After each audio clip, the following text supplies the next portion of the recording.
มื้อนี้ก็จะมาบอกเกี่ยวกับแอปพลิเคชันมันบ่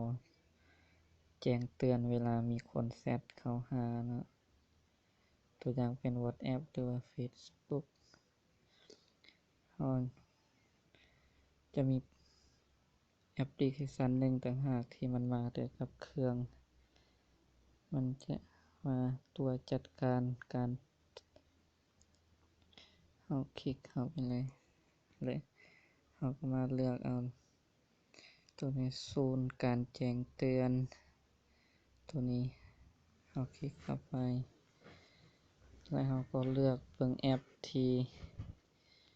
มันบ่แจ้งเตือนตัวอย่าง WhatsApp มันบ่แจ้งเตือนเราคลิกเข้าไปและก็จะเห็นว่ามันบอกว่าอนุญาตการแจ้งเตือน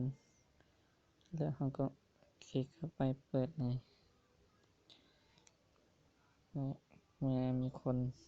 แชตเข้ามามันก็จะแจ้งเตือนนะครับก็มีแต่ส่ำนี้สำหรับแอปพลิเคชันที่มันบ่แจ้งเตือนง่ายๆหรือว่าแอปตัวอื่นๆก็เช่นเดียวกันก็ขอบใจ